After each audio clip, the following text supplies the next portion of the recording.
Welcome to the Fearfully and Wonderfully Me podcast, a podcast designed to help you increase your influence, develop your leadership, and maximize your results.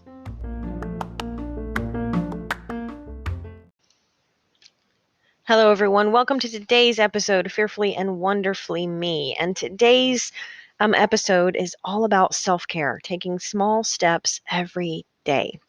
In the last episode, I talked about intentionally thinking through our habits and are they helping us or are they hurting us? And today I want to just kind of carry that a little bit further and talking about taking small steps every day.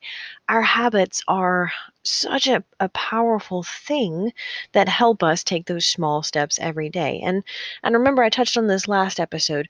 When you look at your habits in your life and you're like, man, I'm just not really happy with this habit, or this habit's not serving me well. You may have several that you feel like could be improved on, and that's okay. But start small when it comes to adding on a new habit or tweaking a habit or changing a habit or getting rid of a bad habit. Start small, because that's where the power of transformation is. Yes, it's exciting every January for us to set big goals for ourselves and New Year's resolutions, but most of those are broken with ourselves in just a couple of weeks. I think statistically it's like 86% of New Year's resolutions are thrown out the window within 2 weeks, because we set a big goal with the excitement of the new year or something like that, and then it gets tough to do, and we're not always going to feel like it, and it's overwhelming, or we don't know how to accomplish it. Our habits and small changes over time and leveraging those are the key to transformation. Creating good habits is really learning to discipline yourself, learning to control yourself. You master the small things, and then the big things won't seem so big. But if you try to take on everything at once, it's going to be stressful. It's going to be overwhelming. You're probably not going to be successful. And I want you to be successful. So start small. Just think of little improvements that you can start with, and wait to tackle the drastic changes until you've created some momentum. Now, here's what I like to say. When it comes to habits, and I want to give you some specific ones to think through, but when it comes to habits, I always say give yourself some grace, but don't miss twice, right? If you want to create a daily habit of exercise, for example, and you have a goal of just walking 15 minutes a day, great. But one day life gets in the way, and it just doesn't happen for whatever reason. Give yourself some grace, but don't miss twice. If life happened one day, then get right back on track the next day. I mean, there are going to be times in life where vacations happen, or life gets crazy busy, or one day, the world just blows up with priorities, or your business, or whatever. And that's okay. Give yourself some grace, but don't miss twice. You aren't looking for perfection here. You're just looking to get better, to be better by choosing to do better. And when you choose to do better, you will be better. So here's some habits to think of. And when we look at our habits, the habits that we have in our dimensions of life, our physical dimension, mental dimension, spiritual, those habits contribute to who and the person that we ultimately become. Because I forget who it is that said, what you're doing is not as important as who you're becoming, but who you're becoming is determined by what you're doing. And when you stop to think about that, that's pretty powerful. What we're doing probably isn't as important in the moment as who we're becoming, but who we're becoming is being built by what we're doing. So if you look at just one little moment of life, not a big deal. But if you look at the cumulative effect of that habit, those behaviors, those add up all over every day, all the time. And those help build the person that we're becoming. So when it comes to just becoming someone different, it's really about the small changes compounded over time. And I cannot stress that enough. But let's talk about some habits. And you guys, these are not these are not rocket science. You could probably Google good habits and come up with a list even more exhaustive than what I could give you. But I'm just going to encourage you if these are some powerful habits that have helped me on my journey and why they're important. And I just encourage you to choose one or think about one that you might could incorporate or tweak in your day. There again, don't be daunted by the size of things. Just see if there's some little things that you can adopt or little things that you can tweak that will help you. And the reason that this is so important is there again, you can't become the best version of yourself until you master the daily disciplines, the small things over time. Because that's where it starts. It's like building a building. You've got to lay the good foundation, and your intentionality is what's going to help you lay that foundation. So think about this. Habits in the health dimension or the physical dimension. Number one, you move your body. Just move your body. Exercise. You don't have to go to an hour boot camp. You don't have to go to run a marathon. You don't have to do spin class. If those are not your thing, then don't stress over them. But you need to move your body. You need to find a way to exercise, because here's the thing. When you exercise is so good for us mentally and physically and emotionally. But when you exercise, you get more energy. It's just a fact. Our bodies need some exercise, hopefully every single day, but definitely a couple of times a week. But every day, if you can find a way to exercise. Now, exercise could look like a lot of different things. Exercise could look like when you go to get groceries, you park at the far end of the parking lot and you've got to walk further to get into the store. That can be exercise. That can be intentional exercise. Find some exercise that you enjoy. Walk or stretch or go to Zumba. You need energy to achieve your goals in life, whether it's playing with your grandkids or running your own business or whatever it is. You're going to need energy to accomplish it, and your body will get more energy when you exercise. You'll feel better, you'll sleep better. I know I sleep so much better when I'm exercising every day. Exercise is empowering. Just be intentional about moving your body on purpose, and I promise you the benefits are far greater than you can realize. um, it's not rocket science. We just know that our bodies need to move. Um, bodies are designed to have some exercise. They need it. We need it. Um, Drink more water. There again, this is not anything new. We all know we should drink more water and drink less other stuff. You know, maybe 8 glasses of water or half your body weight in ounces is intimidating or too big, or you're not there for whatever reason. So try one extra glass of water. Try one small thing, right? If I can replace a Diet Coke with a glass of water one time, um, there again, small changes over time. And then gradually, maybe it's 2 diet sodas you're replacing with water.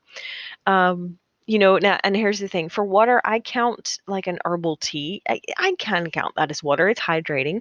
Sure, there's a tea bag in there, but it's not caffeinated. It's just a little flavor. If that helps you drink more water, go for it. If you like a slice of lemon in your water, whatever it is, water is essential to life. And here's the thing. It's going to help you look better. It's going to help you feel better. Your hair will thank you. Your nails and your skin will thank you. Your whole body will thank you, because most of us often are dehydrated when we have a headache. A lot of times when you have a headache, it's just you need more water.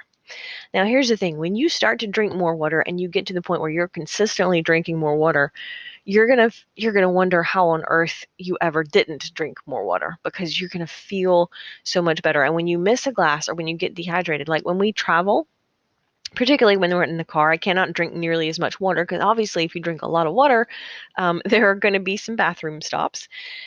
And so when I notice when I travel, I tend to not drink as much water, but I feel it. I just feel um, so much better when I'm well hydrated. Your brain will thank you. Your body will thank you. Just if you I talked to someone the other day who said, you know what works for me is getting 4 bottles of water and putting them here on my desk, and that's a visual. And then I know I've got to drink those bottles of water throughout the day and make them disappear. Hey, if that works, great. Figure out if it's your favorite bottle, it's your favorite cup, whatever it is. Just maybe you like sparkling water. Just drink more water. Eat more vegetables and less other stuff. You know, our bodies need the nutrients, the micronutrients. I mean, you hear a lot about nutrition and protein and that kind of stuff. But our bodies need the micronutrients in nutrition, and those are the vitamins and the minerals, and those come from plants. So eat more plants, eat more vegetables. One of the things I talked about the other day is, or one of my favorite vegetable hacks, I guess you could call it. I love to chop up a few um, bags or even containers or Tupperware containers, whatever works, of things like carrot sticks and celery sticks, and maybe chop up some broccoli and throw in there, whatever vegetables I like to just munch on. And I might take an hour or half hour, it doesn't even take that long, on Sunday, chop up some vegetables and throw them in the refrigerator. And then that urge to snack might hit you, and you're like, man, if I'm really hungry, if I'm really truly hungry, carrot sticks are going to sound good, right? So if that's a test, if I'm really hungry, then I've got some great healthy carrots and celery to pull out and munch on. But it also has given me some micronutrients, and you chew a few carrots and celery sticks and drink a bottle of water, and you're probably not going to be hungry anymore. Now, you might still have a craving for something that is junk food or something that's not great for you, but you're probably not going to be truly authentically hungry if you're snacking between meals on some carrot sticks. Um, Maybe you don't like carrot sticks. Figure out some vegetables that you do like. Juice.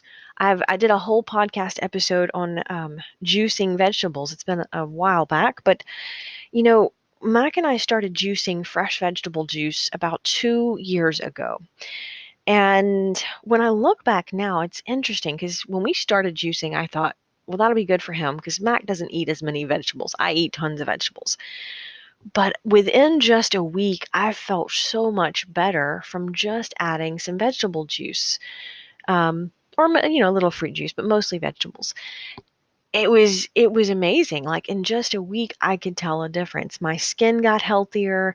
Um, Everything just I started feeling better. But what's interesting is that my allergies improved.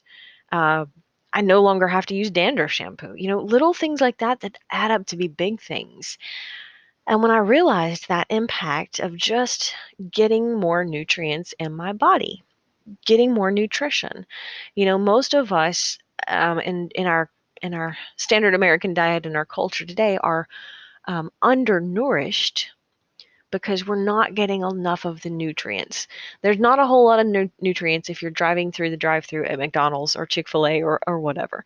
That stuff will, fill your tummy, but it's not really giving you the nutrients that your body craves. So eat more vegetables. The right food will give you more energy because your body can use that as fuel, and your brain needs fuel, your body needs fuel, you need energy there again to accomplish whatever it is that you want to do. I can't talk about physical habits or physical environment without talking about your space. I know when when I get stressed, that's one of the first things I feel the urge to do is start cleaning up and organizing. And some of that is just my personality and wanting to take some control of something. If I can't control everything that's going on, I can control my space. But some of it is just truly scientific that when we are in a cluttered, dirty environment, we don't feel as good. You're not going to be your best creative self if you are staring at a kitchen sink of dirty dishes, right? It's just going to be there that you are going to be thinking about those dishes. So think about your physical space. Maybe you don't have a home office. Maybe you don't have a big space, but that's okay. But think of ways you can throw out some of the things you don't use, right? Go through your closet, and if you haven't worn it in a year or two, it's probably better off at Goodwill. just just if you haven't worn it in 2 years, you're probably not going to wear it, right? It obviously isn't your favorite article of clothing. So give it to somebody who can benefit from it.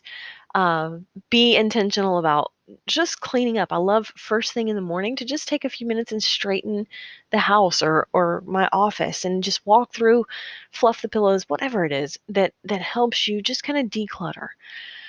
Maybe it's your car that just needs cleaning out. I promise you will feel so much better when you take a little bit of control because your space could be a reflection of you and your environment is going to affect your energy. You want an environment that supports you in being your best self, whatever that looks like for you. You might not be an organizational freak, and that's okay, but make sure your environment reflects you. Make sure it's organized in the way that suits you, or maybe it's not organized if that suits you, but declutter where you can, clean up when you can. It's just that feeling of when you walk in the house and it's freshly vacuumed and you're like, oh, I feel a little bit better. I promise you, environment is powerful. So think about little ways that you can take control of your environment. So, enough on physical environment and health habits. I could talk all day on that, but you get the picture. Just throwing out some ideas of ways that you can think about your habits and what would help you better. Head habits. You know, when we talk about our mental health, our emotional growth, our personal growth and development, the best way to be intentional about continuing to grow is be intentional grow about growing. Learn something new every single day that relates to personal growth and leadership and influence, because whatever it is that you want to do, whatever your career field is or your dream job or owning your own business or staying at home with your kids, whatever it is that you want to do, you are going to need to be able to influence people. All of us need to influence people, and growing ourselves and our leadership and our influence is the key to being able to do that. So learn something new every day related to that.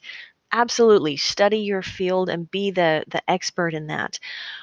But make sure you're learning something about personal growth and influence and leadership.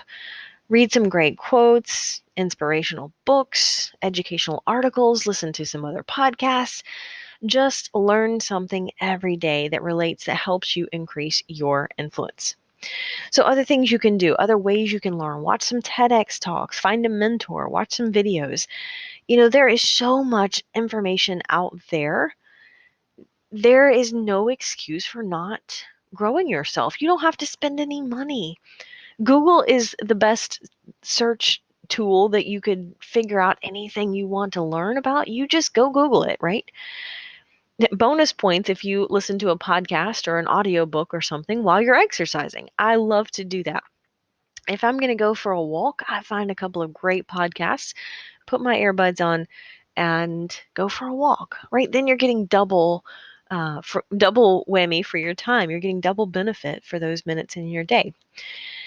And heart habits, practicing gratitude. You guys, I cannot stress it enough. And there again, it's not the sitting down and writing something that you're grateful for that's powerful. It's powerful because if you know you are going to practice gratitude intentionally every day, maybe you have a gratitude journal or a gratitude jar. That's pretty cool too, right? Have somewhere that you sit down and say, what am I thankful for today? Because number one, it's going to improve your outlook on the day. Be grateful for the little things just as much as the big things. But it's also going to help you be more intentional about looking for those opportunities to be grateful, because your brain is going to be more attuned to it. You're going to be wired to looking for opportunities to be grateful. So you're going to be more grateful throughout the day because you're going to be thinking, wow, something cool happened. Let me remember to write that down in my gratitude journal. It's powerful. When I was writing A Grateful Heart a couple of years ago, I did a lot of research on the benefits of practicing gratitude, and it was incredible. Gratitude helps you sleep better, it helps you feel better, it helps your mental energy, it decreases the risk of like heart attacks and all kind of things that I didn't even expect. So it's powerful because it puts us in a positive frame of reference. And there's research on research out there that helps our health, it helps our mental outlook, it helps so much in our life. So just being intentional. When you're practicing gratitude, think how powerful it is for yourself, but also with others. Write thank you notes. Practice gratitude. Tell somebody you're grateful for something that they did. This is powerful in increasing our influence in relationships with others. So think about that. This is kind of your heart dimension or your spiritual dimension, but thinking about being grateful. What are you grateful for today? And then, if you have a favorite devotional, read the Bible, add value to someone, take a few minutes for meditation or prayer. These are all just little ways, little habits that you can adopt. You don't have to choose them all. I'm just throwing out some ideas here, but choose the ones that fit you. Intentionally add value to someone every day. When we help someone else, it gives us those really great chemicals in our body that make us feel good. When you do an act of kindness for someone, you'll feel better. In fact, it's one of the least utilized but most effective ways to overcome our own problems and stress and anxiety or even depression. It's hard to feel sorry for yourself when you're helping someone who's worse off than you. I promise you. When you're helping someone who's worse off than you, it's going to be really tough to feel sorry and focus on your problems because you'll realize, hey, there's someone who's worse off than I am. Intentionally adding value to someone. Give someone a compliment, a nice, authentic compliment. Do a chore for them. Do more than they ask, right? Before they ask. Go above and beyond, and you'll find that your heart is going to feel better. Their heart will feel better. Anyone who's observing those actions will feel better. Simon Sinek talks a little bit about this in his book Leaders Eat Last, and the science behind it, but it's just true. When don't you feel better when someone buys your cup of coffee, right? So pass that on, or better yet, start it, right? Don't wait for someone else to take the initiative. Just be that shining light, and your heart will feel better. So little ways of habits, physically, emotionally, spiritually, in our heart. Just think of ways, little things that you can adopt, and they will reap benefits over time. I cannot stress that enough. It's not that you're going to do these things once and see as much benefit. These little habits are going to compound over time, and you will be in an entirely different place in a year if you tweak some of these habits. In 10 years, think of the power of that. If you want to read a book, for example, if you just want to read one book a month and you just read, get the book that you have that you want to read this month, divide the number of pages by 30 days. If you're reading my books, they're 30 chapters, 3 pages each. So you could read 3 pages a day, take you 6 or 7 minutes, and you'd be done in a month. Right? Sit down and think that, figure out the number of pages or paragraphs you want to read every day and do it. And in a month, you'll have read a book. In a year, you'll have read 12 books. In 5 years, you'll have read 60 books. Do you think life would be different if you had 60 other books, extra books worth of knowledge than you do right now in 5 years? Absolutely. Now, read the right books, right? Don't just read fiction books, but personal growth or development books or leadership books or biographies. You can learn so much from the stories of people who've accomplished so much. But life would be different because you would be different. But that's just an example of the power of compounding over time. So there again, I cannot stress that enough. Start small and keep going, one step at a time. Give yourself some grace, but don't miss twice. Until next time.